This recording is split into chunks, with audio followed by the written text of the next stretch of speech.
Jueces, capítulo número 5, versículo número 13. ¿Cómo estás? ¿Bien, Pablo? Muy bien, hermano. Jueces, capítulo 5, versículo número 13. Quiero iniciar este pasaje porque es una historia súper interesante. Dice así: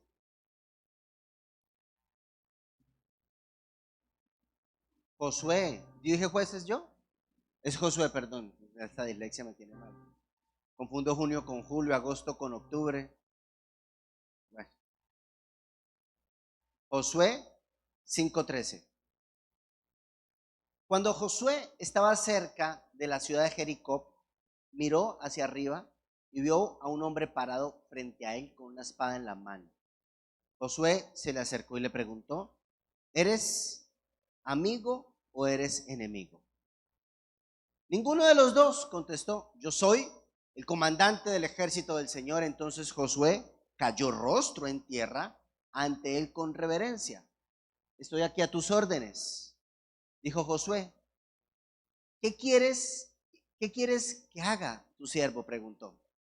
El comandante del ejército del Señor contestó: quítate las sandalias, porque el lugar donde estás parado es santo. Y Josué hizo lo que se le indicó. Bueno, este pasaje ya, y no cuenta nada más la historia. Pero este pasaje es tremendamente interesante porque, si ustedes ven, bueno, primero, ¿quién se aparece ahí? Un ángel del Señor, ¿cierto? Unos teólogos piensan que esto es una cristofanía, o sea, que es el mismo Señor Jesús. En fin, no es el tema de hoy, pero lo que sí quiero explicar es lo siguiente. Josué va a ir a una guerra, un pueblo pagano, un pueblo cananeo, un pueblo que adoraba al dios Dagón, que adoraba a Astaroth, que adoraba a Cera. Era un pueblo tremendamente pagano. Y cuando Josué va a entrar, antes de entrar a la guerra, dice que se le apareció un ángel del Señor con la espada desenvainada. Y Josué naturalmente le pregunta: ¿estás a nuestro favor o estás en contra nuestra? O sea, ¿eres de los nuestros o eres del enemigo? ¿Y cuál es la respuesta del ángel del Señor? De ninguno. Y eso me gusta mucho, porque el Señor no toma partido, ¿sí? Pero Él se presenta y Él le dice: yo soy, ¿cierto?, el comandante de los ejércitos del Dios viviente. Y cuando Josué, producto del Espíritu Santo, que tiene intuición espiritual, escucha esa palabra, dice que se tiró, se arrodilló y le hace la pregunta del millón: ¿qué quieres que yo haga, Señor? Y él le dijo entonces: quítate el calzado de tus pies, porque estás pisando un lugar sagrado, un lugar santo. Josué había conocido a su maestro Moisés.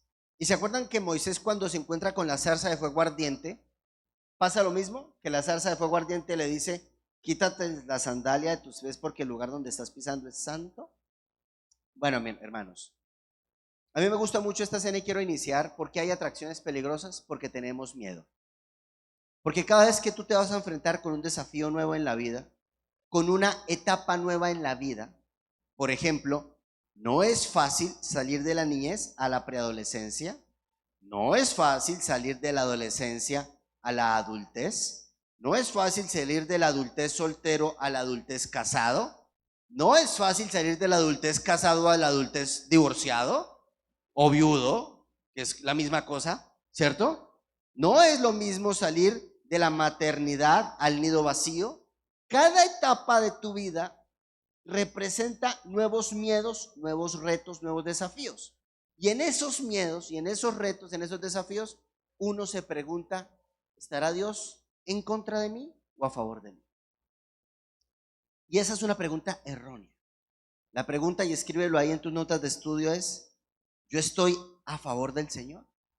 No es el Señor funciona a favor de mí, sino yo, a pesar de lo que no entiendo, de esta nueva etapa de mi vida, estaré a favor del Señor, o sea, en pro de su voluntad, de sus proyectos, de sus planes, propósitos, sueños. Esa es la dificultad. Y cuando yo no tengo clara esa pregunta en mi corazón, si no estoy pensando en: a ver, Si me va bien, eso significa que Dios está a favor de mí. Y si no me va tan bien, significa que Dios está en contra de mí. Y si mi pregunta gira en torno a eso, amigos, vamos a ir a un lugar muy peligroso. Y es el lugar de lo oculto. Por eso en sus notas de estudio escribe: el enemigo del creyente es lo oculto, lo peligroso, lo que yo no entiendo. Y Satanás es un hábil experto en lo oscuro, en lo oculto. ¿Quién ha ido al retiro Libertad? Aquí levanten su mano, por favor. Muy bien, los felicito. Bien, excelente. Cuando nosotros hacemos el retiro Libertad, la primera parte del retiro Libertad se llama Libertad de las maldiciones ocultas. Y empezamos a hacer todo un bagaje acerca de las prácticas espirituales que nuestros antepasados o nosotros mismos hicimos. Y quiero explicarte algo muy importante. O sea, cuando yo tengo miedo a una nueva etapa, siempre lo explico de esta forma: ¿cómo se manifiesta el miedo en una persona? ¿Cómo? ¿Cómo? Se paraliza o se hace agresivo. Muy bien. Pero las dos son miedo. Tanto el que huye como el que ataca es el mismo miedo disfrazado de reacciones diferentes. Cuando yo tengo miedo a una nueva etapa, el enemigo va a presentarme una cantidad de opciones espirituales porque yo necesito respuestas. Y sobre todo, ahí los jóvenes, hermanitos, niños, jóvenes, adolescentes, preadolescentes, cuando están en ese cambio, en esa etapa de transición, uno tiene muchas dudas, muchas preguntas. Uno tiene huecos en su alma. Y en ese momento, Satanás presenta cualquier cantidad de opciones oscuras y ocultas que se disfrazan de respuestas. Y si tú como padre no tienes las herramientas correctas, vas a normalizar las artimañas del enemigo, donde tu vida, tu familia y tu descendencia, sin que tú te des cuenta, siendo creyentes, van a quedar oprimidos, amarrados y envueltos en prácticas espirituales profundas y pesadas. O sea, entiéndase que nunca, no voy a olvidar la vez que con mi esposa estábamos estudiando acerca de un librito. Era un librito de conjuros para niños que se volvió famoso. ¿Tú te acuerdas cómo se llamaba, mi amor, ese librito? No importa, para que no lo googleen, después lo compran. No importa. Después decía, ¿cuál será el libro? Porque pero un librito, y entonces el niño tenía que poner como una luz infrarroja, algo así, y entonces aparecía un conjuro en palabras, y el niño tenía que hacer lo que decía el conjuro, y era un librito de puras prácticas satánicas, y los papás felices comprándole al niño el librito para que jugara, porque era como tan divertido, como que era tan misterioso, como tan mágico. Porque la pregunta es: ¿estás contra nosotros o estás a favor de nosotros? Y es una pregunta equivocada. La pregunta que quiero empezar con esta mañana contigo es: ¿estás en pro de la voluntad del Señor? ¿En pro de hacer lo que a Él le agrada? ¿En pro de hacer lo que Él demanda? Y por eso cuando Josué cambia esa ecuación de su mente, él decide postrarse, quitarse el zapato del pie y doblegarse físicamente. En pocas palabras, decir: mi voluntad está sujeta a la tuya, Señor. Y ese es el punto, hermanos. Vamos a hablar hoy acerca de las prácticas ocultas. Bienvenida, mi amor. Un aplauso a mi esposa que está aquí para acompañarnos.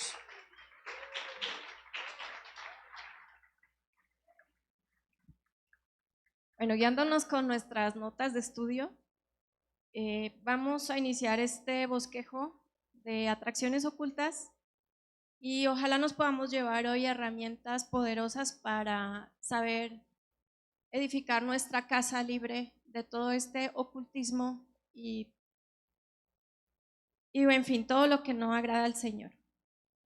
¿Cómo inicia esta tentación a lo oculto? Que de una u otra manera todos la hemos vivido o tenido desde pequeños. Mi esposo hablaba de este libro este libro para niños que se hizo muy famoso, lo vendían hasta en Walmart y todo estaba escaso, que se llamaba Gravity Falls. Y era una serie de conjuros donde al final los niños se encontraban con un tío al que le tenían que dar un beso para liberarse de la muerte, si no, había un episodio donde el niño tenía que suicidarse. El libro no empezaba así, el libro empezaba distinto. ¿Cómo empiezan las ataduras con lo oculto? Empiezan con aspectos muy suaves, muy livianos, muy llamativos, hasta graciosos. Como todo tipo de ataduras, y el enemigo no te va a presentar lo oculto de sopetón, sino con ligerezas, que Proverbios 5, del 3 al 5, me gusta porque cuando habla del inicio de la atadura, dice que los labios de la mujer extraña destilan miel, pero al final, ¿cómo es su digestión? Amarga y destructiva. Como cuando estudiamos en alguna vez la historia de Sansón, ese hombre tremendamente llamado por el Señor, que empezó poco a poco a mirar a las filisteas, ¿se acuerdan? Solo miraba y luego volvía a mirar y empezaba a pensar poco a poco, y de repente esos pensamientos tenían un aterrizaje en su alma. ¿Por qué? Porque esos pensamientos tienen un aterrizaje en mi corazón, en mi vida. Porque hay áreas que no han sido sacadas a la luz. Porque hay aspectos que yo no he podido presentar ni he tenido el discernimiento para descubrir a la luz del Espíritu Santo. Y esas pequeñas grietas de carácter, llamadas oscuridad en nuestra vida, porque a la final el objetivo siempre va a ser tu carácter, deformarlo, debilitarlo, agrietarlo, destruirlo, ¿no? Así que el Señor nos dice, confía en el Señor con todo tu corazón y no dependas de tu propio entendimiento. Qué poco carácter tenemos cuando dependemos de nuestro entendimiento, familia. El Señor nos llama a tener, sí, entendimiento en Él, pero sobre todo discernimiento, que es algo que Él nos da a todos, como papás, como hermanos, en el trabajo, en tu propia vida, discernimiento, que es algo mucho mejor.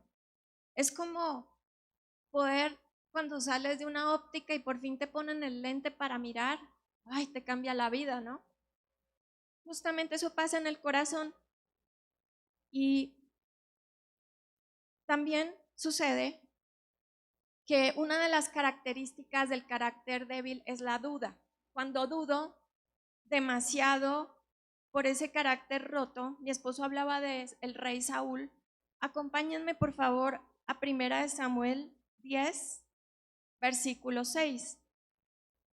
¿Cuál fue la experiencia de Saúl con Dios? A mí esto es algo que me impacta mucho y a veces me enchina porque digo, estamos hablando de un hombre que conoció al Espíritu Santo. Dice, cuando se acuerdan que el profeta Samuel lo encontró, lo llamó, lo ungió y le dio una promesa que se cumplió en su vida. Miren esta promesa. En ese momento, el Espíritu del Señor vendrá poderosamente sobre ti y profetizarás con ellos. Serás transformado en una persona completamente diferente. Te pregunto algo, ¿esto sí pasó con Saúl o se quedó en promesa? Dice más adelante que esto sucedió, que Saúl fue lleno del Espíritu Santo y su corazón fue transformado. Y todo esto lo vivió él, y aparte profetizó, y aparte ganó guerras. Pero dice la palabra de Dios que cuando vino una guerra difícil y él quería saber Dios qué, ¿sí? Él quería saber si Dios iba a estar con él o no, que si iban o no iban a la guerra, y hubo un silencio de parte de Dios. Dios no le hablaba. Entonces él se empezó a estresar porque Dios no le hablaba. Se empezó a preocupar, como a angustiar. Y fue tal su desespero que tuvo una idea, que no es mala. La idea era hacerle su primer altar a Dios. Pero acompáñenme a ver cómo fue este primer altar. 1 Samuel 14, 35.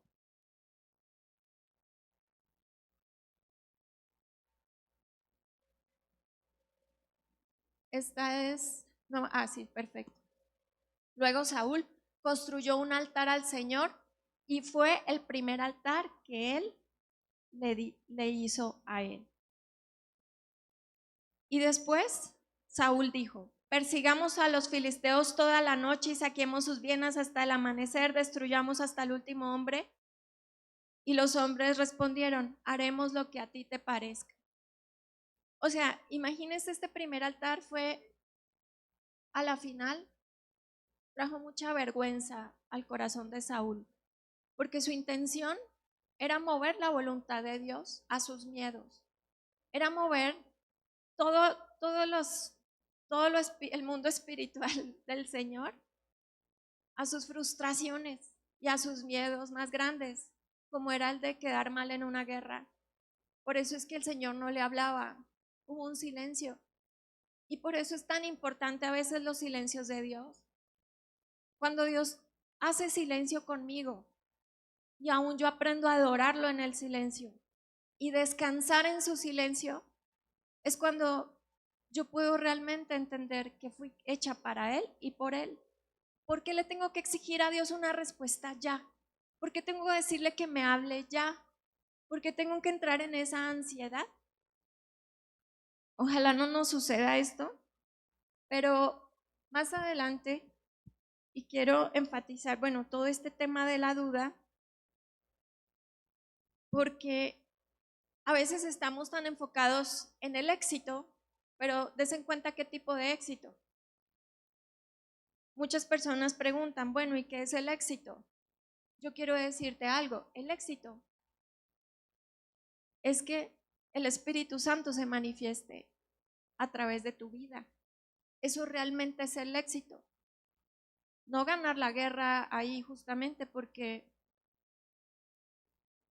el interés puede ser noble, que nadie pierda, que nadie muera, pero más allá, cuando hay silencio, el Señor quiere meter su mano y esculcar allá en el fondo de mi vida. Entonces démosle gracias a Dios por sus silencios, porque es tiempo de escarbar y de desarrollar discernimiento. Total, pues sabemos cómo termina la historia. Termina después consultando hasta una hechicera de su desesperación, cosa que abomina terriblemente al Señor. Todo lo que aparentemente es moda, es efectivo, es que todas las amigas lo hacen, es que estamos hablando del universo y sus fuerzas y sus luces, una cantidad de cosas que parecen ser inofensivas. Entonces yo quiero preguntarte, ¿qué tan tentado tú has estado o tan tranquilo en tu casa respecto de las tentaciones que también nuestros hijos pueden enfrentar hacia lo oculto, ¿no? Porque ellos también tienen sus tentaciones.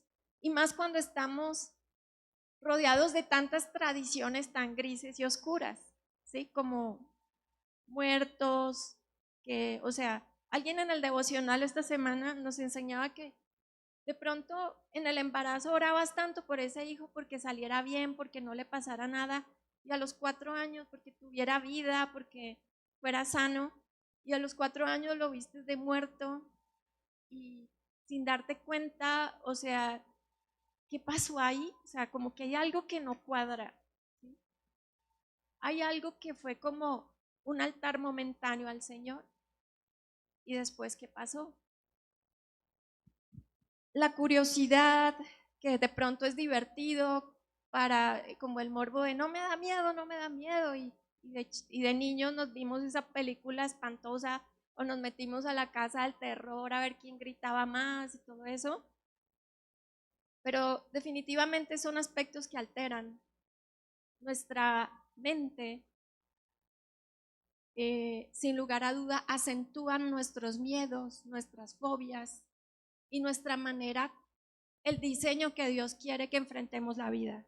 ¿Cómo quiere que la enfrentemos? Con valentía y que la enfrentemos con esperanza. Entonces todas estas cosas atentan contra ese diseño y ese perfil. Así que estamos en el cuadro, en nuestra cuadro de estudio. Punto número 1, el cansancio espiritual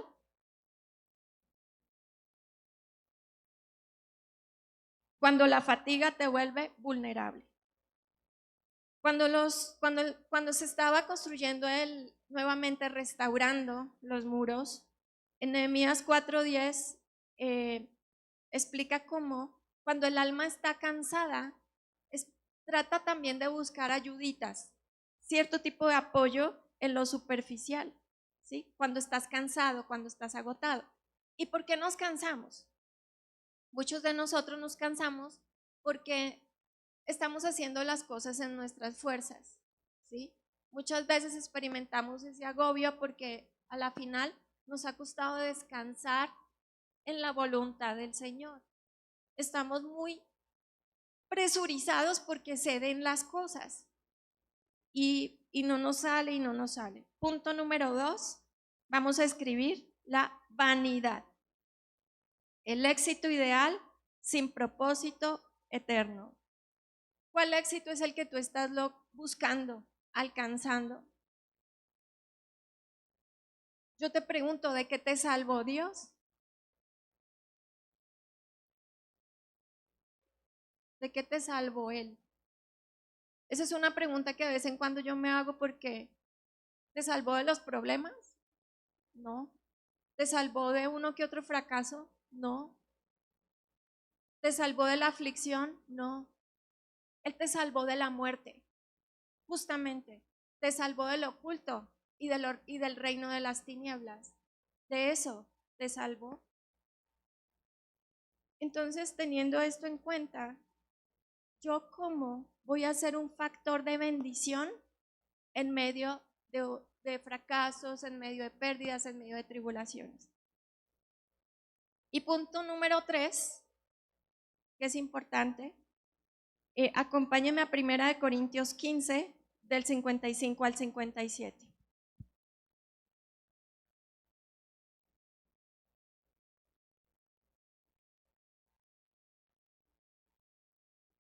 Oh muerte, ¿dónde está tu victoria? Oh muerte, ¿dónde está tu aguijón? Esta victoria que el Señor tuvo sobre la muerte, sobre todo lo oscuro, sobre todo lo oculto en tu vida, es lo que hoy nos lleva a entender que todo lo que hacemos ya es por Él y para Él. Entonces, ¿por qué me puedo ver tentado a lo oculto? Es la pregunta. Y en el punto número 4 de tus notas de estudio también tenemos falsas voces, que es cuando lo anormal se disfraza de normal. Perdón. Las heridas no tratadas son la raíz de lo oculto. Sí, me salté ahí, perdón.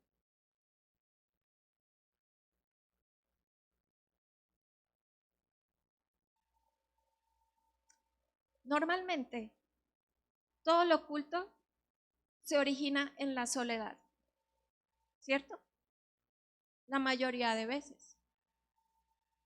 Yo cuando veía a estos niños entre 9 tan apasionados con esa bibliografía, porque es que hubo un tiempo que todos los niños tenían ese libro, y entonces nos pusimos a checar uno que otro capítulo y a estudiar un poco la simbología y por qué estaba tan de moda, porque tenía una tinta, los niños podían escribir cosas con una tinta que era mágica, que solo con una luz morada se podía ver lo que escribían, y pues normalmente lo que escribían era sus deseos de morir, sus frustraciones, sus soledades, el no sentirse seguros, no tener un vínculo seguro en casa, todas esas cosas los llevaba a escribir, quiero morirme.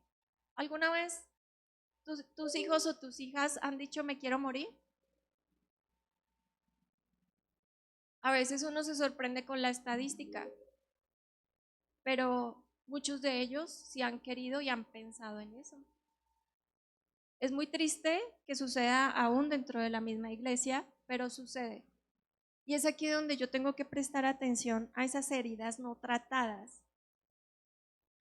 Detrás de de esa tentación hay una soledad. ¿Estamos de acuerdo? Hay una soledad.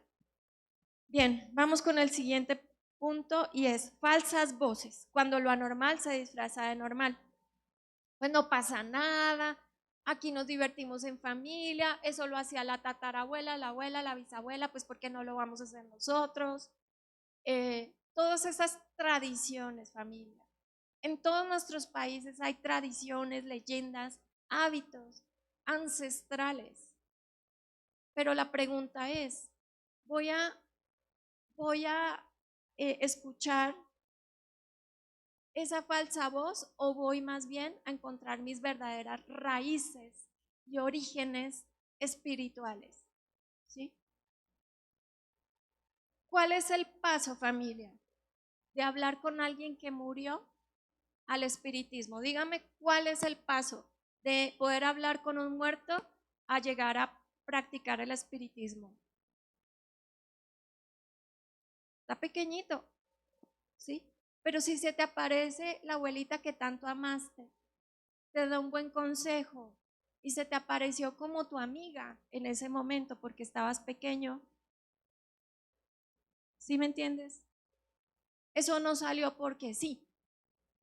Eso surgió de una cantidad de tradiciones arropadas y abrigadas en nuestros propios hogares. Por eso la semana pasada en el ayuno y en este mes que consagramos nuestros hijos al Señor, los consagramos a Cristo, es el momento más importante para que de verdad replanteemos a qué cosas tenemos que renunciar. Y de verdad consagrarnos al Señor. Bien. Romanos, bien, ya hablamos de esto. 11:36, acompáñeme por favor. Y vamos un poco a lo que es nuestro hogar.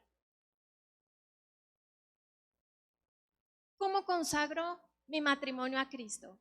¿Cómo consagro la relación con mis hijos a Cristo? Esto es importante, porque si todas las cosas provienen de Él y existen por su poder, son para su gloria. A Él sea la gloria por siempre, a Él, amén. Es decir, que la formación de mis hijos son para Él. A veces los papás estamos muy enfocados en que los hijos nos entiendan. Y uno escucha la queja de muchos papás diciendo, es que mi hijo no me entiende, es que ya le he explicado muchas veces y no me comprende. ¿Qué hago?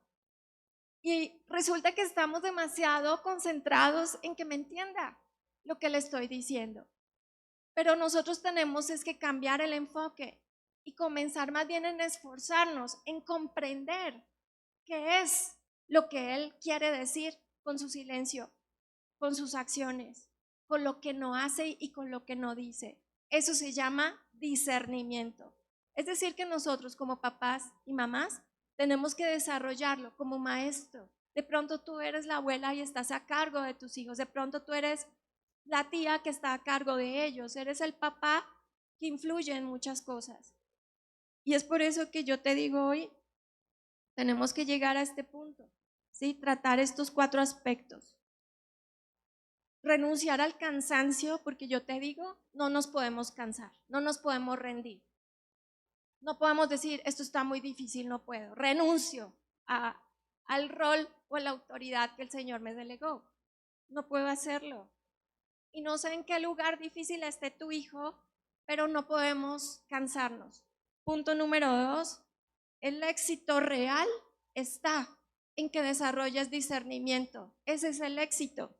Punto número 3, que volvamos a las heridas no tratadas, que seamos hábiles en llegar al punto difícil en mi hogar, en mi familia.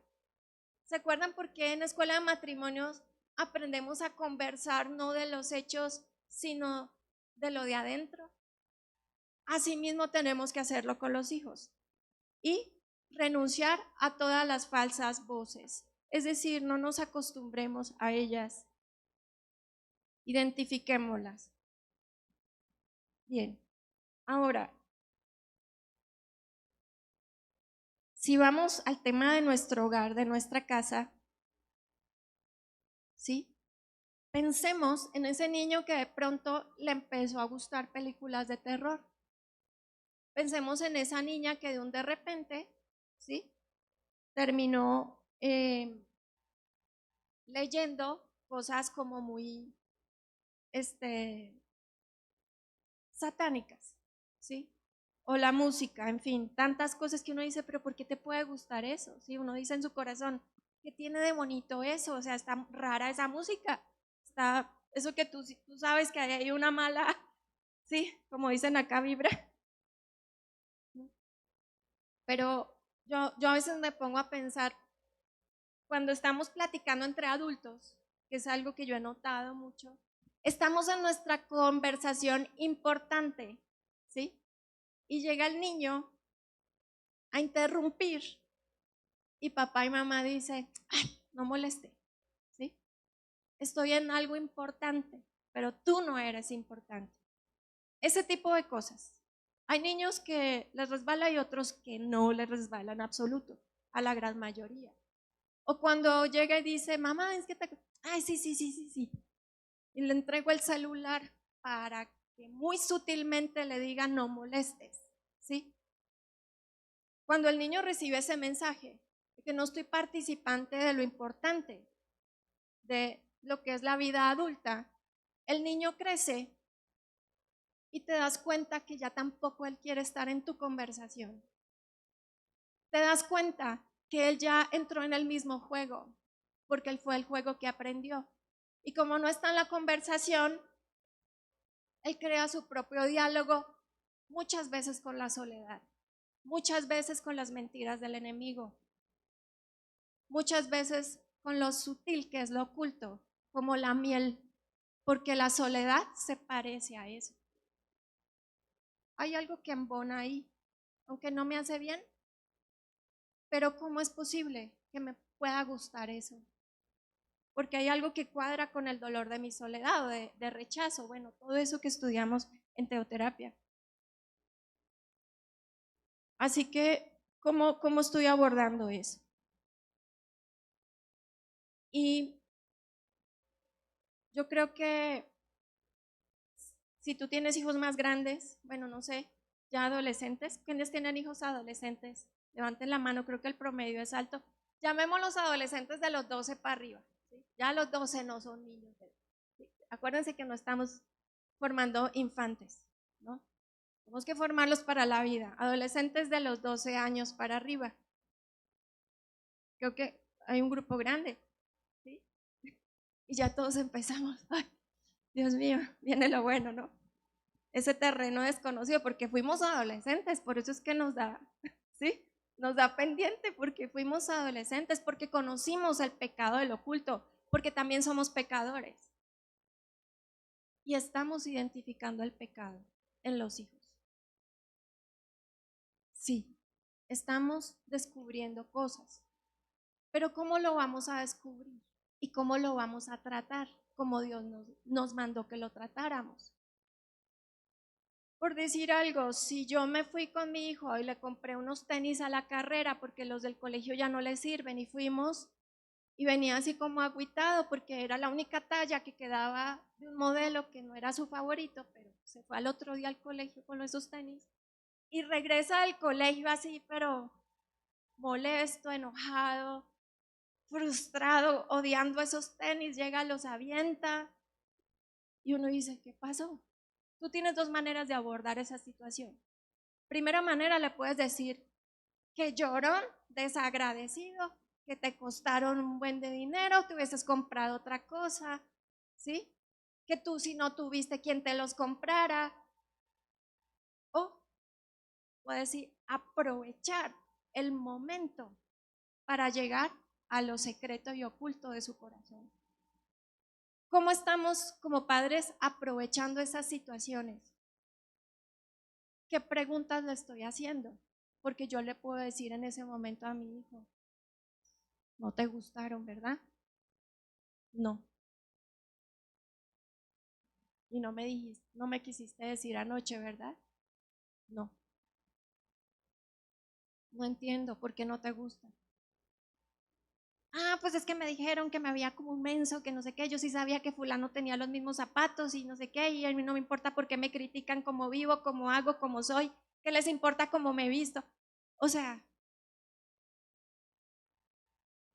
empiezas a escuchar la vulnerabilidad de su momento frente a lo que los demás opinan de él. Y es la oportunidad para llevarlo a Cristo.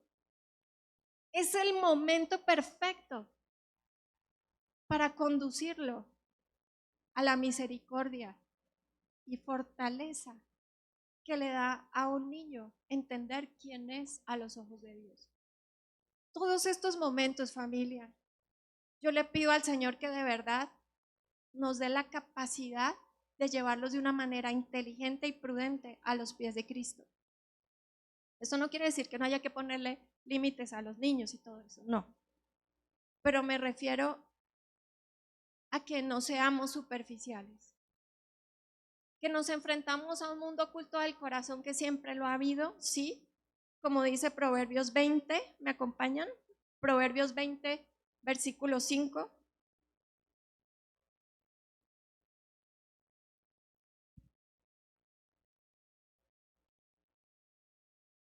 Ahora, ¿quiénes tienen hijos hermanitos que pelean? Bueno, todos, ¿no? Esto es como chistosa esa pregunta. ¿Que están peleando en este momento? ¿Sí?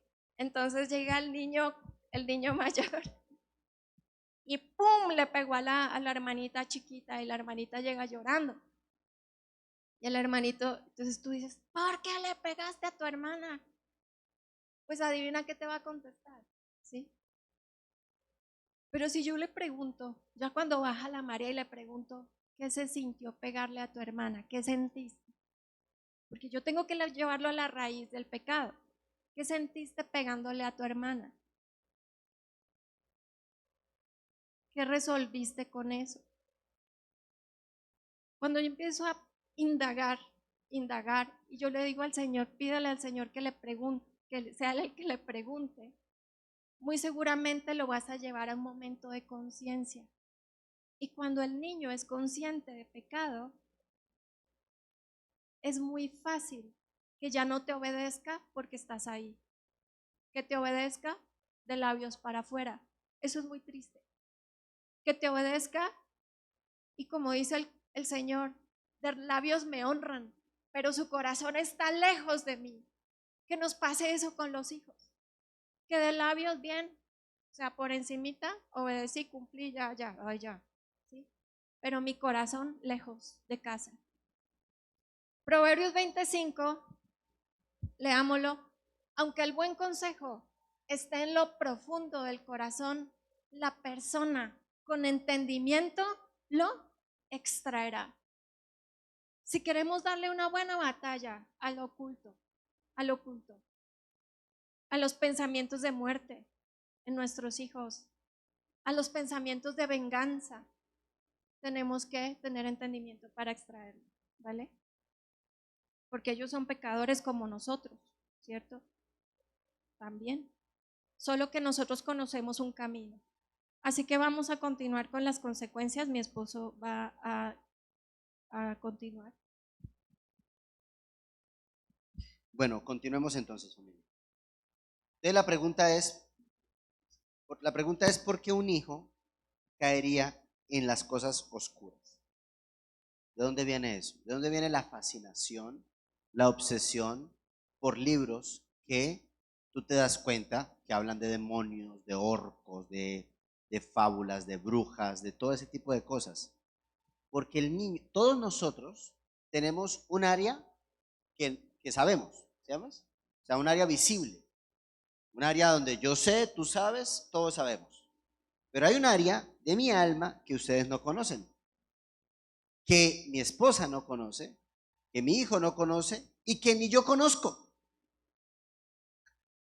Ese lugar oscuro lo conoce el Señor. Entonces, cuando ese lugar oscuro sigue creciendo, sigue teniendo dudas, preguntas, ¿me amará, no me amará? Tengo miedo de dónde nació. Y a eso le sumas las tradiciones, le sumas la cultura, la herencia generacional. El niño, el adolescente va a tener una fascinación, una obsesión por las cosas oscuras. Y claro, las películas, los videos, las canciones empiezan a dar muchas respuestas que quizás nosotros no los hemos dado. Pero acompáñame por favor al libro de Efesios capítulo número 5, versículo número 8. Estamos en la NTV, ¿cierto? Sí. Efesios 5:8. Mira lo que dice. Pues antes ustedes estaban llenos de oscuridad, pero ahora tienen la luz que proviene del Señor. Por lo tanto, vivan como gente de... Oye, y si yo como padre empiezo a ver que a mi hijo le empiezan a gustar los taches, que la ropa oscura, que las cosas espectrales, que empieza a dibujar en su cuaderno espectros, espíritus, y yo digo, ¿a eso se le va a pasar porque es la adolescencia? ¿Usted cree en serio que eso se le va a pasar? Es más, muchos de los que están aquí quizás empezaron así, y eso a dónde lo lleva a uno, a cosas más oscuras que no tiene fin. Y hermanos, nosotros, dice la Biblia que antes estábamos llenos de oscuridad. Definitivamente la oscuridad no se lleva con la luz. Nuestra casa tiene que ser una casa de luz, pero yo no puedo imponer, vuelvo y repito, eso es del diablo, es de demonio, y empiezo a exorcizar a mi hijo y lo baño en aceite a ver si de pronto se le quita. Pues no funciona así. Yo tengo que, como mi esposa decía, escarbar, hacer las preguntas para sacarlo de ese lugar de oscuridad. ¿Qué sucede? Sin embargo, la Biblia deja claramente que hay consecuencias por la oscuridad. Acompáñenme por favor al libro de Deuteronomio capítulo 18, versículos 9 y 14, y les voy a pedir el favor que escriban una lista. Ahí viene 6 puntos, pero la lista es larga. Esta es una lista de cosas que sabes que Dios no aprueba. Aunque lo disfraces de princesa, aunque lo disfraces de hada madrina, Dios no lo aprueba. Dice así: las naciones que estás por desplazar, consultan. ¿Qué consultan esas naciones? Se me perdió un dinerito. Vamos donde una persona que siempre es tan acertada. Yo digo, si es tan acertado, ¿por qué no se sabe el número de mi código de tarjeta de crédito? O el número de la lotería, ¿o no? Es como desplazar, dice, vas a desplazar por consultar ¿qué? Punto número 1, escribe en tus notas de estudio, adivinación. Adivinos. A los hechiceros. ¿Qué es un hechizo? Por cierto, ¿sabes de dónde viene la palabra fármaco? Es la misma etimología en griego de la palabra hechizo. Farmacodependiente, hechizo. Es la misma palabra.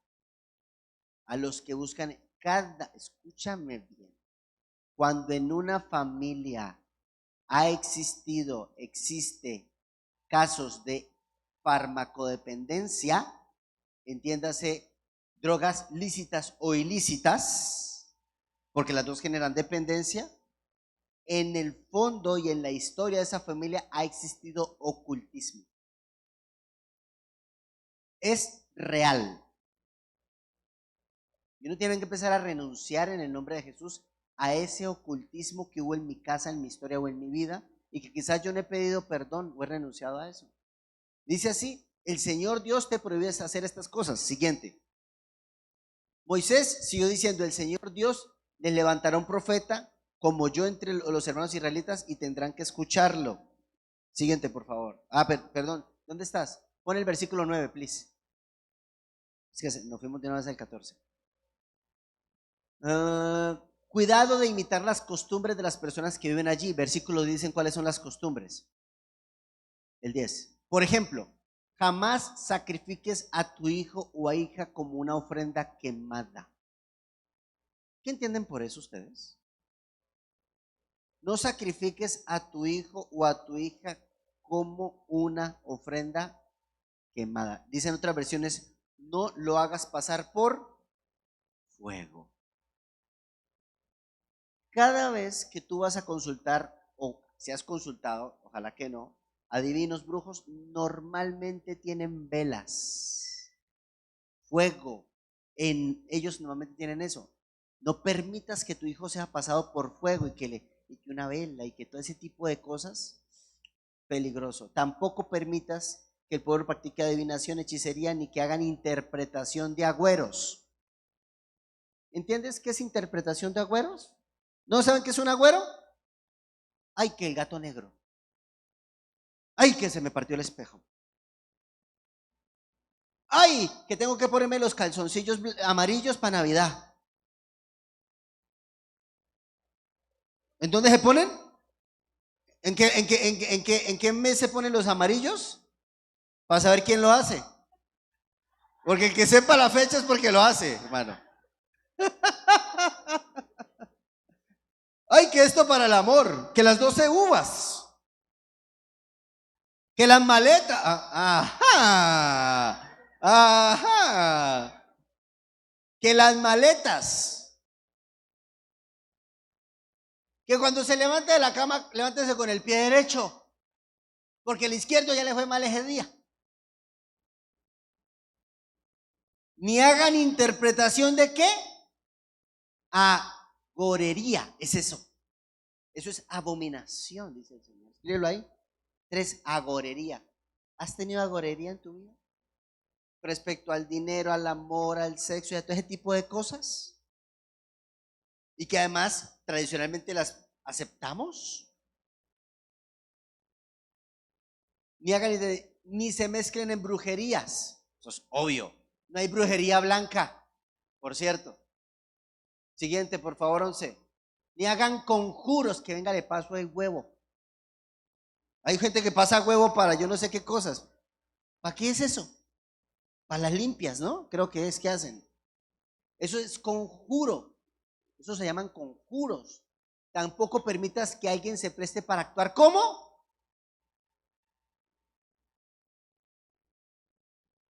ovidente, ni que invoque espíritus de los, escriban ahí,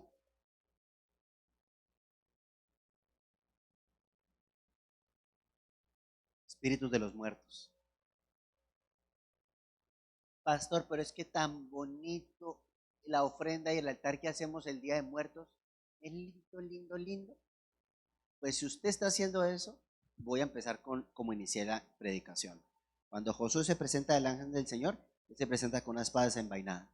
Y Josué pregunta, ¿estás a favor de nosotros o en contra de nosotros? Y él, ¿qué dice? Ni en contra ni a favor. Yo soy el comandante del Señor de los ejércitos. Estoy con la espada desenvainada. Él se arrodilló. Quítate el calzado de los pies. Se lo quitó. ¿Qué le estaba diciendo a Josué? Mi pregunta no es si estás a favor mío o en contra de mí, sino mi pregunta es, ¿estoy a tu favor, Señor? Voy a hacer tu voluntad, porque el Señor tiene la espada desenvainada. Y yo sé que esto va a decir, ay, ya me van a meter terror, o sea, que me van a castigar. Pues sí, el Señor es un Dios que corrige. Que corrige, porque si el Señor te ama, ¿qué va a hacer?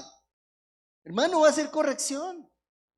Pero lo que sí yo sé es que todo este tipo de cosas que el Señor plantea aquí en la Escritura tienen consecuencias. Y normalmente la consecuencia de la muerte es la muerte. Entonces uno se pregunta, ¿por qué tanto en mi familia hay abortos antes de tiempo? ¿Por qué tanto en mi familia se muere una persona joven? ¿Por qué tanto en mi familia una persona está viva pero muerta en una depresión? ¿Por qué? Porque Satanás no da ningún pseudopoder gratis. Él cobra y caro y con intereses. Y te lo digo, hermanos, porque es que nosotros pensamos que entonces porque el Señor es lleno de gracia, es permisivo. No, no, no. El Señor es perdonador pero no permisivo. Él es paciente pero no pasivo. Entonces uno tiene que saber identificar esto, porque cuando no tenemos claro, entonces empezamos a jugar a servir a dos señores y terminarás amando a uno y aborreciendo a otro. Y en esta mañana yo te digo como tu pastor, porque te amo, debes renunciar si en tu vida o en tu familia existen estas prácticas y se volvieron comunes. ¿Y cuál es la consecuencia? Hermano, los niños, los adolescentes a los que vamos a sacrificar. Versículo número 12. Mira lo que dice entonces. Cualquiera que practique estas cosas, ¿qué es? Detestable. a los ojos del. ¿Cómo interpretas eso? Cualquier interpretación que pongas es, dice el Señor, que es detestable. La persona, la situación que se está practicando es detestable. Por eso el Señor dice, renuncia a eso en el nombre de Jesús. Y me encanta saber que el Señor a nosotros nos da como las pautas para el proceso de arrepentimiento. Nos está diciendo, ya. Ahora, uno sí debería hablar con el Señor y decir, por ejemplo, Señor, porque yo tengo una fascinación por lo oculto. Porque todavía a mí me gusta ese tipo de películas que son dadas al ocultismo, a la brujería, a los conjuros, a los exorcismos y a todo ese tipo de cosas. ¿Por qué, Señor? ¿Qué hay en mi alma oscuro que yo no he podido ver ni revelar? Porque el Señor sí te lo va a mostrar. Porque eran hijos de la oscuridad, el Señor dice ahora son hijos de la luz. Versículo número 13. Sin embargo, tú debes ser ¿cómo? Delante del Señor. ¿O somos o no somos? ¿Escribieron ahí los puntos? Ahí yo puse 6, pero ¿cuántos sacaron ustedes? Un montón, ¿no? El problema de esto que les estoy explicando, aquí viene el problema de esta situación. ¿Sabes qué es? Que la persona que empieza a renunciar a estas prácticas ocultistas y espirituales va a sufrir en su corazón como estoy traicionando lo que me enseñaron quizás mis abuelos, mi mamá, mi bisabuela, y eso uno se siente desleal a la tradición o a la historia familiar. Pero ¿a quién vas a ser leal? Porque no todas las tradiciones son buenas. Es más, la mayoría de tradiciones no agradan al Señor y son inventadas por el hombre para tratar de encontrar respuestas. Entonces el Señor, que es bien lindo, mira lo que dice en Isaías, capítulo, Isaías 47, por favor. Vamos a ir del 8 en adelante, Isaías 47.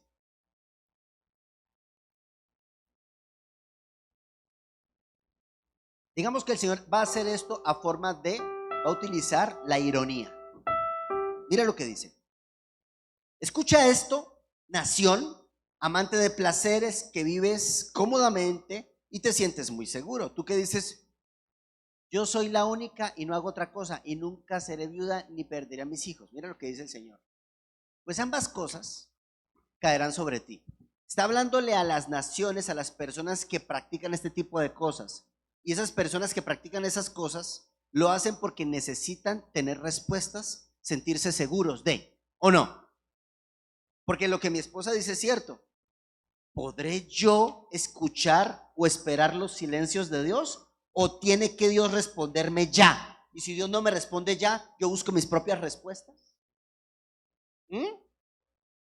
Entonces el Señor dice, escúchame, regrésate por favor, otra vez.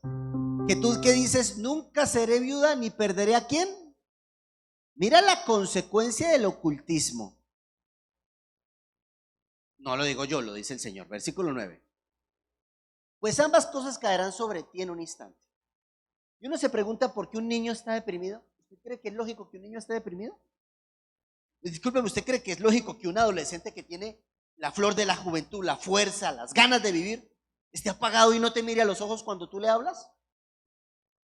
A mí no me parece normal que tú le hables a un adolescente y esté. Yo cuando veo eso digo, ese adolescente es muy probable que esté viviendo prácticas que sus papás puede ser que no saben, pero que lo tienen, no pueden mirar a los ojos, no puede sostener la mirada. Hay algo que no va bien en ese adolescente o ese adulto joven. Ambas cosas caerán sobre ti, viudez y pérdida de tus hijos. Así es, esas calamidades caerán sobre ti a pesar de tu brujería y de tu magia. Siguiente, por favor. Te sentías segura en tu maldad. Por eso digo que el Señor utiliza la ironía. Tú decías, nadie me ve. Dijiste, pero tu sabiduría y tu conocimiento te han descarriado y dijiste, yo soy la única y no hay otra. Por eso te alcanzará el desastre y serás incapaz de alejarlo por medio de tus encantos. La calamidad caerá sobre ti y no podrás comprar tu libertad. Una catástrofe te sorprenderá, una para la cual no estás preparado. Tú que practicas estas cosas, usa ahora tus encantamientos, dice el Señor. A ver, ve, dale, usa los conjuros que estuviste perfeccionando en todos estos años. A ver, tal vez te hagan algún bien, tal vez puedan hacer que alguien te tenga miedo. Tú que tienes esos amuleticos de la buena suerte, el conejo y esas cruces y esas estrellas y esos ojos de Horus que todo lo ve. Tanto consejo han recibido, perdón, tanto consejo recibido te ha cansado. ¿Dónde están tus astrólogos? Esos que miran las estrellas y que hacen predicciones de todos los meses, que te den la cara, que te salven de lo que depara el futuro. ¿Y sigo? ¿Le seguimos? Digámosle. Pero ellos son como paja que arde en el fuego. Nadie puede salvarse a sí mismo de las llamas. No recibirás ninguna ayuda de ellos. Su chimenea no es un lugar para sentarse a calentarse. ¿Y todos tus amigos? Con los que has hecho negocios desde la niñez, cada uno seguirá su propio camino, haciendo oídos sordos a tus gritos. Esos que te decían tus amigos que iban a hacer esos tipos de cosas, no te van a escuchar.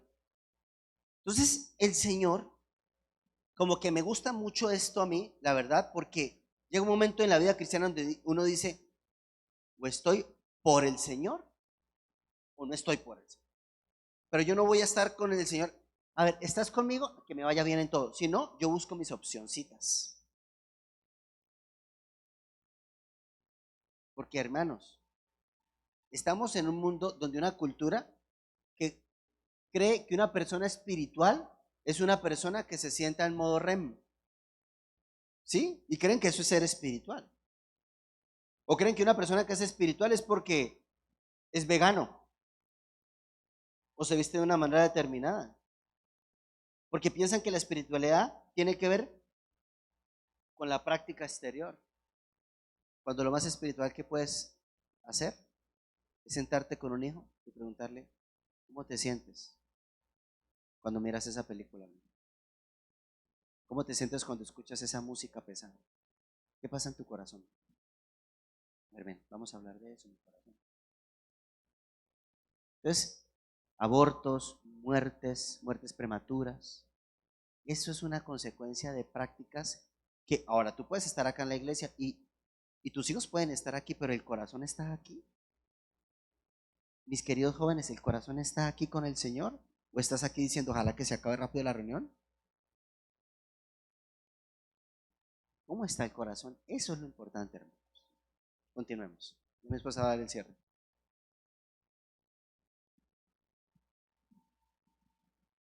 Bueno, familia, vamos a hacer de nuestra casa. Ahorita cantábamos la casa de mi padre. Ese también es mi hogar. Me refiero a que nuestros hijos ya grandes realmente les gusta estar con nosotros.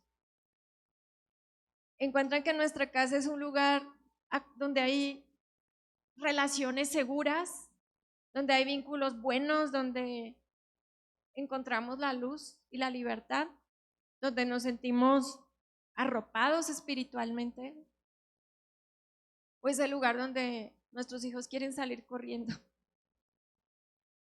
Yo creo que, bueno, que Dios nos dé el discernimiento, y si me ayudan con una pequeña gráfica para cerrar, es una gráfica muy, muy sencilla que descubrí en un material que me gustaría que estudiáramos, que se llama Cómo pastorear el corazón de tus hijos. Porque, pues obviamente es un libro cristiano, pero yo entendí acá que como cristianos nosotros tenemos que reconciliarnos con la autoridad y saber cómo llevarla a cabo de manera eficaz, no con castigos ni con terror espiritual ni nada de eso. Pero esta gráfica de los 0 a los 18 años de un hijo, ¿sí se podrá proyectar? ¿Me ayuda? De los 0 a los 18 años, digamos un hijo, mira, aquí está. ¿Sí se alcanza a ver?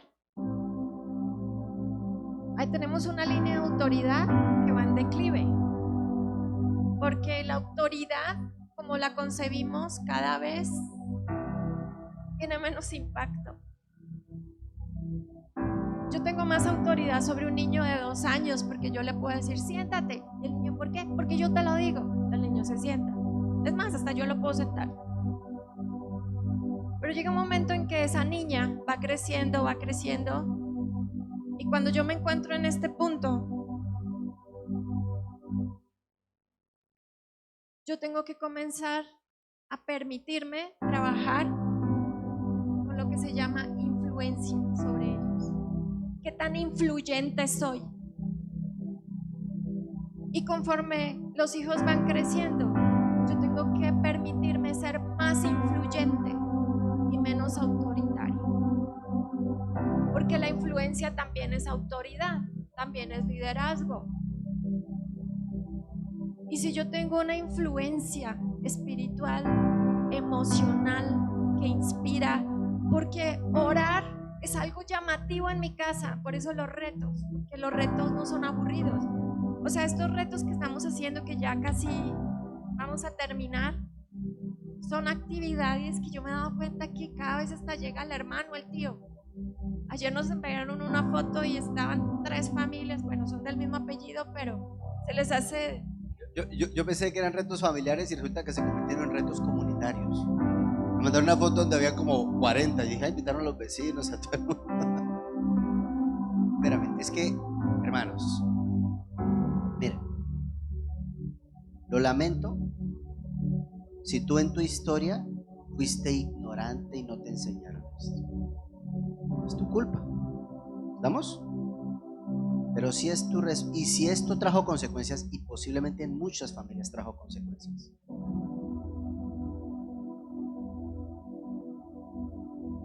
Dios usa las cruces y las vuelve victorias, símbolos de victoria.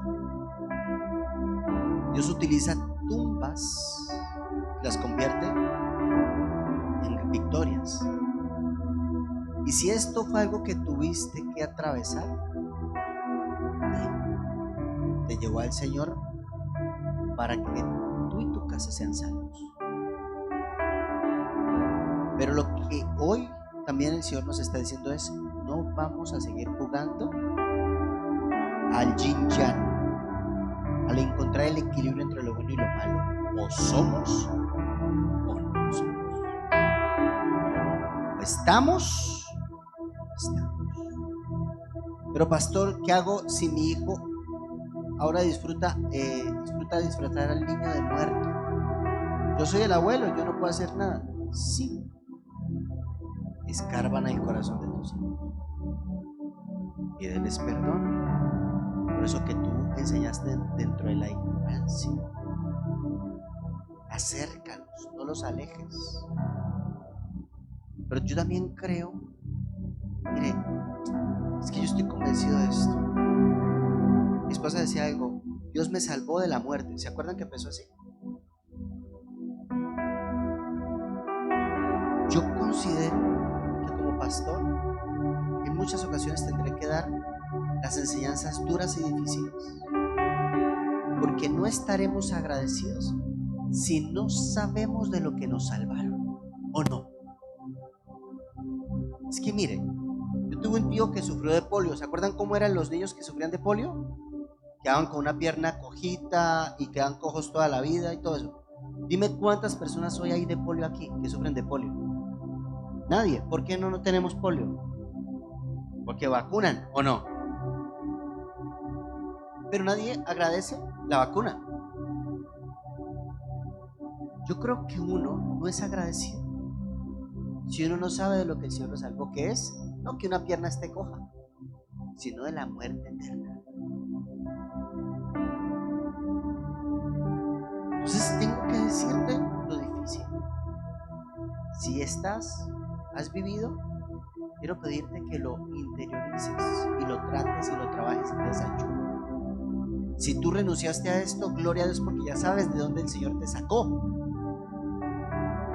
Pero nuestra tarea es ahora transmitirlo a las nuevas generaciones, porque estamos en un mundo que glorifica la muerte y nosotros glorificamos a un Dios de vida, porque Dios es un Dios de vivos.